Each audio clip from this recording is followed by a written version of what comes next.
So my name is Gail Saylor, and I'm both a clinician and a intervention specialist in Washington, D.C.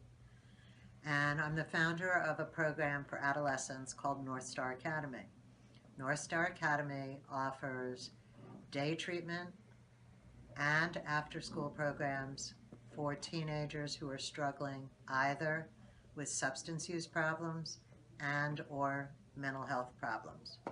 I would tell you that the majority of the kids who are referred to us with primary substance use problems are generally self-medicating for mental health problems. So we deal with a combination of kids who are 13 to 18, or until they've graduated high school, we can work with them. We work with the public, private, and parochial schools to make sure that we can get them back on track with their studies. But we're primarily a clinical program. We work with kids who are struggling in school and at home, usually due to things like substance use or depression, anxiety, suicidal ideation, oppositional defiant disorder, maybe some high-functioning Asperger's. We work with kids who are stable. They aren't psychotic at the time that they're referred to us. So we have a really good chance at helping them stabilize, and our goal is always to get a kid back to the most mainstream environment educationally we can, and work with their family to help the family system heal and make it a safe place for everyone in the family. To do that, we require that any kid that we work with, their parents agree to come to treatment 2 to 4 hours a week on site with their child. In some cases, they're in parent group. In some cases, they're in multifamily groups with their children. In other cases, we do individual family therapy. We use a variety of therapies, both talk therapies, CBT, DBT. We also use a lot of experiential therapies. So we use art therapy is integral to what we do, individual and group art therapy, music therapy, recreation therapy. We do yoga and mindfulness. We really try to engage the kids in the world around them also. So we do a lot of things out in the community with them. We may go to the zoo. We may go to a museum. We're very lucky in Washington because there's a lot of resources. The educational part of our program, we work with the kids' home school. And those schools could be public schools, private schools, or parochial schools.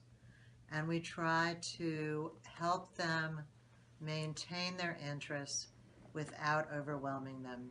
Many of our kids have started refusing school because of their own anxiety around school performance.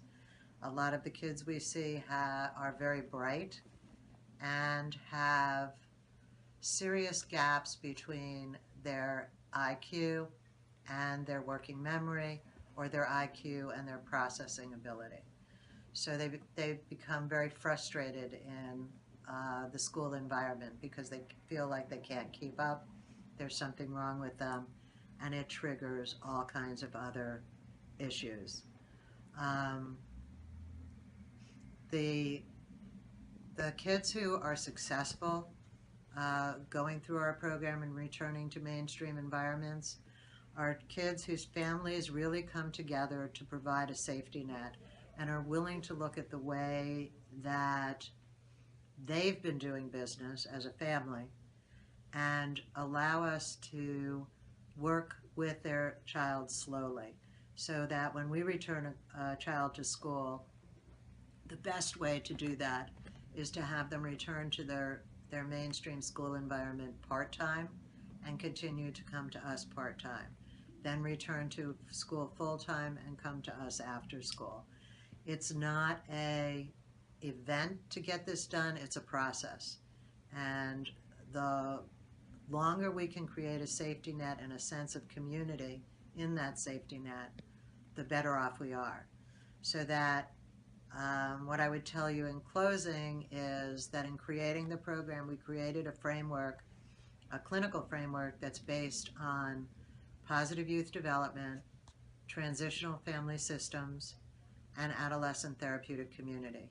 Por esas veces que anulaste mis planes, la discoteca a las que fuiste por mí, rompiste mi corazón, no eso pensaste.